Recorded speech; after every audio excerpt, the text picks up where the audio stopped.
Қайырлы күн. Сәлеметсіздер ме? Арнама қош келдіңіздер. Бүгін қазақ тілі 6 сынып 9 бөлім бойынша сабағымызды одан әрі жалғастырамыз. Тақырыбы әлемдегі таңғажайып кітапханалар. Өткен сабақтарда алған кітапхана туралы алған мәліметтерді одан әрі кеңейтеміз. Және тілдік бағдар бойынша үстеу, оның ішінде топтау үстеуі бойынша тапсырмалар орындаймыз.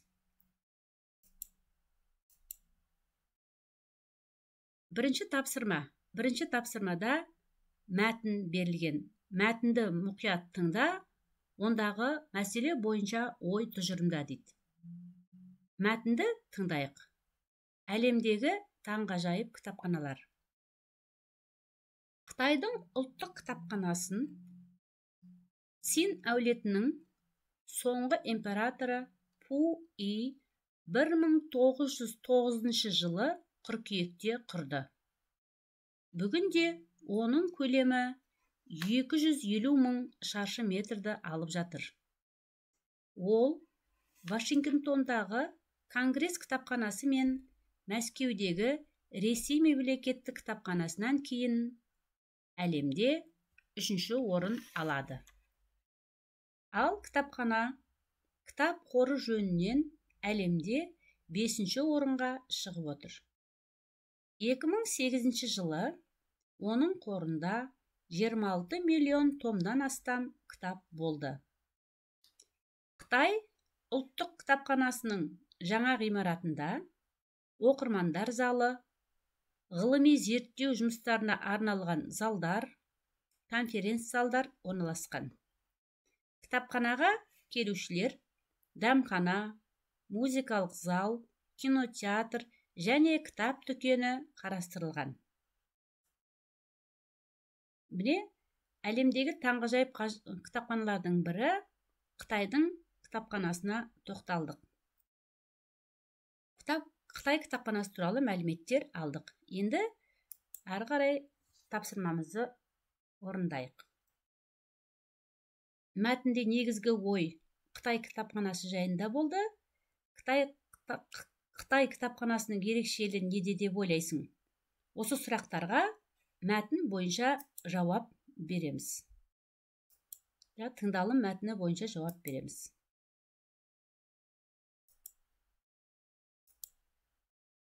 Міне осы мәтін бойынша жаңағы сұрақтарға жауап береміз.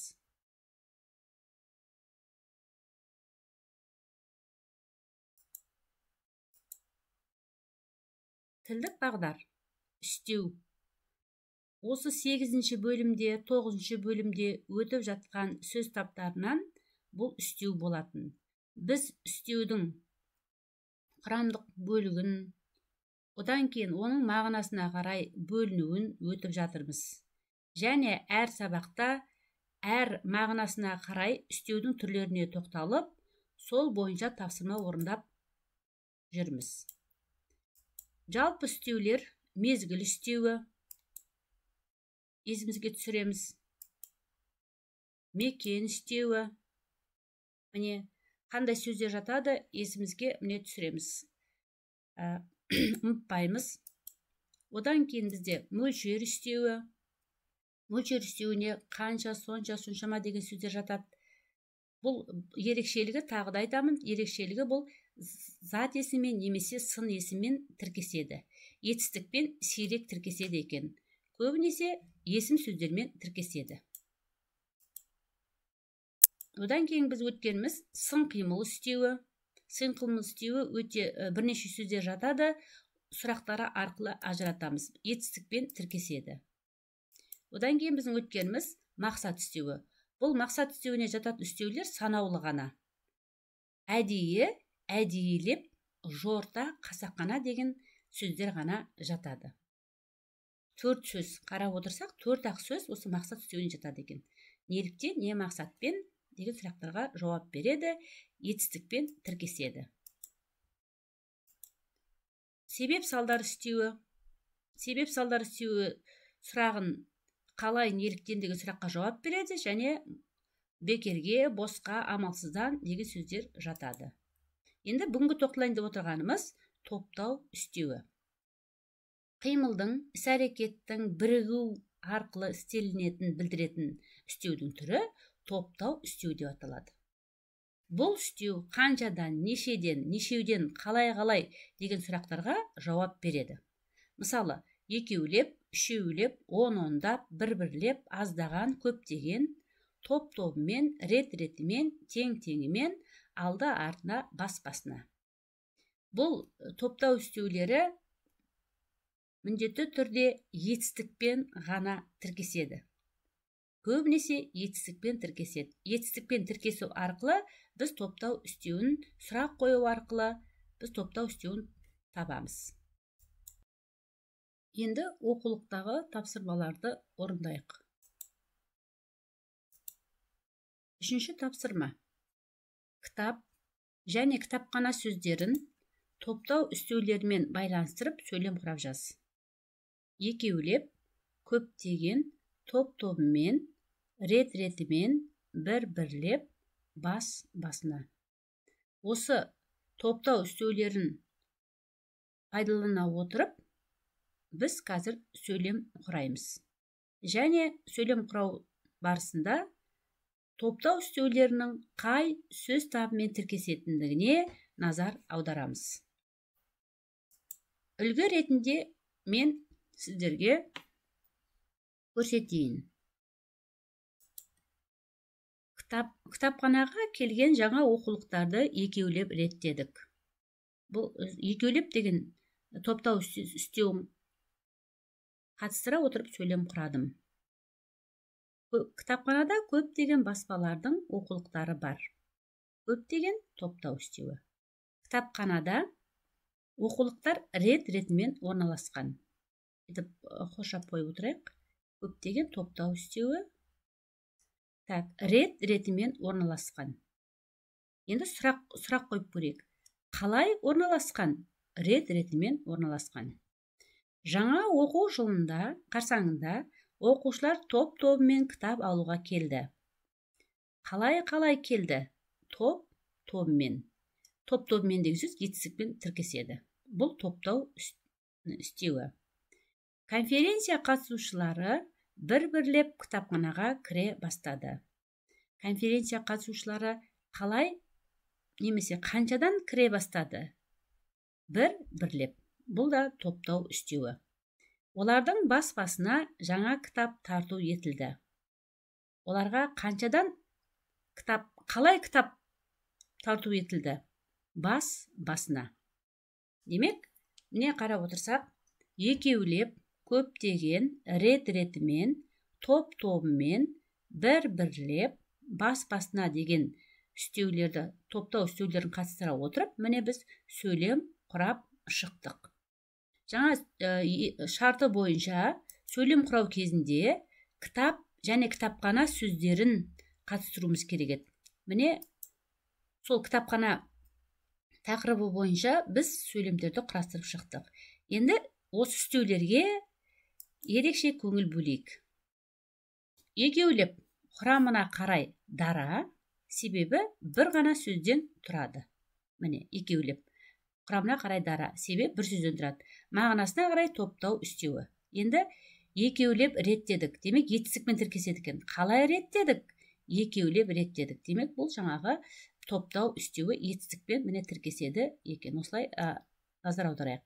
Көптеген құрамына қарай дара, себебі бір ғана сөзден тұрады.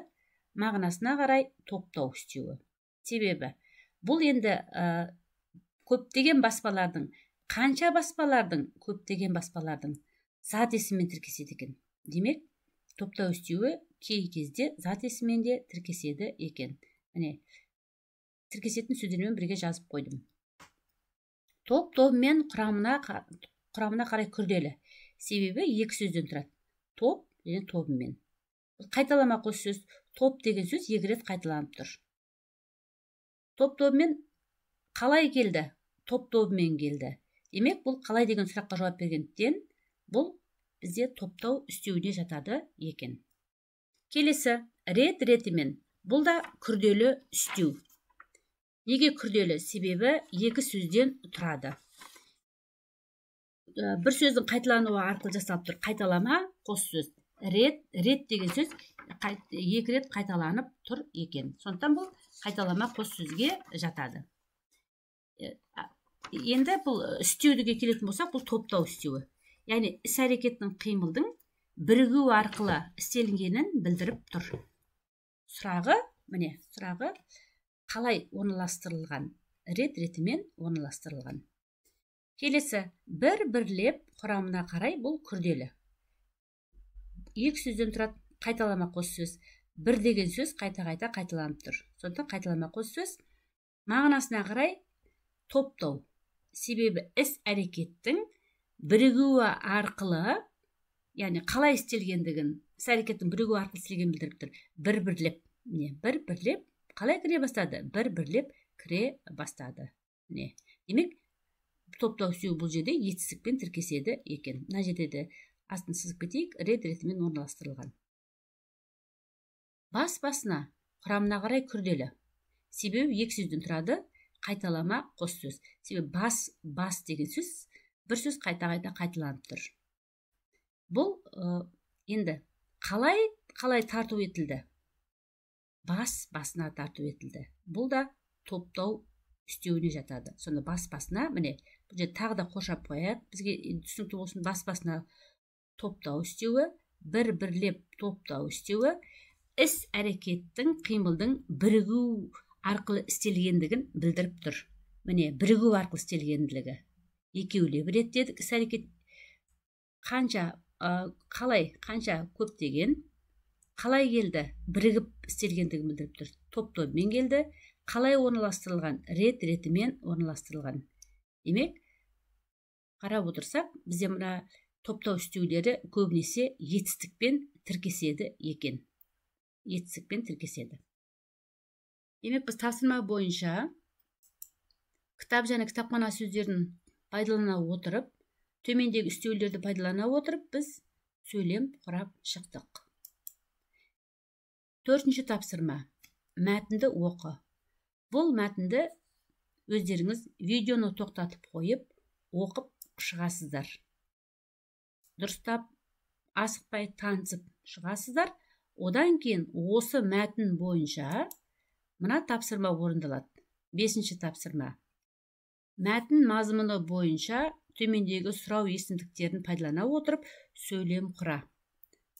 Осы сұрау есімдіктерін пайдалана отырып, не, қайда, қашан, қанша, қандай, не болды деген барлығы да сұрау есімдіктері.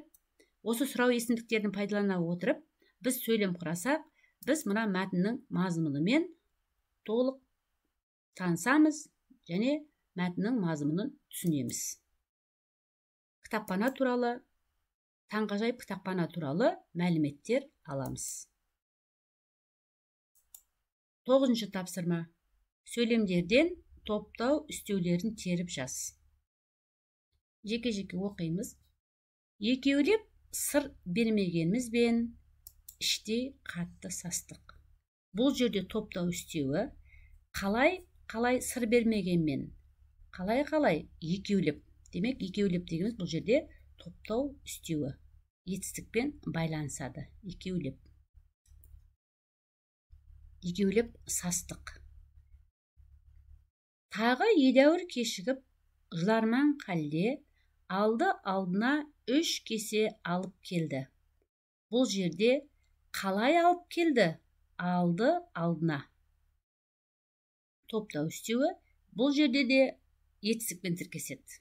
Яғни іс-әрекеттің бірігіп істелгендігін білдіріп тұр. Екеуі әнеугүні өзіміздің төлеуге берген кеселеріміз. Енді бұл жерде топтау үстеуіне алмаймыз. Себебі бұл жерде жинақтау сан есімде жуықтайды. Жинақтау сан есімі болады, сондықтан бұл жерде топтау үстеуіне жатқызбаймыз. Иесіз қалған 2 пулеметті қатар қойып алып, екеуімен рет-ретімен кезек-кезек ата бастады. Қалай ата бастады? Рет-ретімен топтау үстеуіне жатады. Және бұл етістікпен тіркеседі, рет-ретімен ата бастады. Ұлттық ұлан сарбаздары 3-3-тен сапқа тұра қалды. Бұл 3-3-тен деген топтау үстеуі де етістікпен тіркеседі. Яғни қалай тұра қалды? 3-3-тен. Енді саптағы жігіттер 4-4-тен қатар келе жатыр. Саптағы жігіттер қалай келе жатыр? Қаншадан келе жатыр? 4-4-тен. 4-4-тен сонда топтау үстеуі. Сонымен қарап отырсақ, бұл жерде топтау үстеулерінің барлығы етістікпен тіркеседі екен. Топтау үстеу дегеніміз қимылдың іс-әрекеттің бірігуі арқылы істелгендігін білдіреді. Біз сұрақтар қойдық. Қалай? Міне, астын осы 9-шы тапсырманы түгел көшіреміз. Және жаңа біз тапқан топтау үстеулерінің астын бір сызықпен сызып қоямыз. Міне, екеулеп, алды алдына, рет-ретімен, 3-3-тен, 4-4-тен. Енді қай сөз таптарымен тіркесетіндігіне назар аударайық. Екеулеп құрамына қарай дара, себебі бір сөзден тұрады. Мағынасына қарай топтау үстеуі. Екеулеп састық. Қалай састық? Екеулеп састық. Демек, міне, екеулеп дегеніміз бұл етістікпен тіркеседі екен. Алды артына құрамына қарай күрделі, себебі 2 сөзден тұрады. Алды алдына. Алды деген сөз жаңа қайталанып тұр. Енді сұрақ қояйық. Қалай алып келді? Қалай алып келді? Алып келді деген етістікпен тіркеседі, және сұрағы қалай? Алды алдына. Топтау үстеуі. Рет-ретімен құрамына қарай күрделі. Себебі 2 сөзден тұрады. Рет қайталанбақ қос сөз. Рет деген сөз 2 рет қайталанып тұр. Енді етістікпен тіркеседі. Рет-ретімен ата бастады. Қалай ата бастады? Міне, рет-ретімен ата бастады. Демек, сұрағы қалай екен. 3-3-тен құрамына қарай күрделі. Себебі 2 сөзден тұрады. Қайталама қос сөз. Себебі 3 деген сөз 2 рет қайталанып тұр. Және бұл да қаншадан деген сұраққа жауап бергендіктен топтау үстеуіне жатады. Етістікпен тіркеседі. Қалай тұра қалды? Қаншадан тұра қалды? 4-4-тен құрамына қарай күрделі. Себебі 2 сөзден тұрады. Бір сөздің қайталануы арқылы жасалып тұр. Және топтау үстеуі. Сұрақ қоямыз. Нешеуден келе жатыр? 4-4-тен келе жатыр. Демек, барлық топтау үстеулері етістікпен ғана тіркеседі екен. Сонымен бүгінгі сабақта біз таңғажайып кітапханалар туралы мәліметтер алдық, және үстеудің мағыналық түрінің бірі топтау үстеуіне тоқталдық. Қорытындылап айтсақ, топтау үстеу дегеніміз қимылдың іс-әрекеттің бірігуі арқылы істелінетін білдіретін үстеудің түрі топтау үстеу деп аталады екен. Сұрақтары қаншадан, нешеуден деген сұраққа жауап береді. Оған жаңа біз сабақтың үстінде таптық. Мынадай сөздер жатады екен. Екеулеп, үшеулеп, он-ондап, бір-бірлеп, аздаған, алды-алдына, бас-басына, рет-ретімен деген сияқты сөздер жатады. Міне қарап отырсақ, мына жерде біз осы сөздердің бірнешеуі біздің тапсырмаларда кездесті. Сонымен енді мағыналық үстеуіне келетін болсақ, күшейткіш қана үстеу қалды. Барлық біз бірнеше топтау үстеудің бірнеше түрімен біз таныстық. Назарларыңызға рахмет. Сау болыңыздар. Менің арнама тіркелуді ұмытпаңыздар. Келесі кездескенше.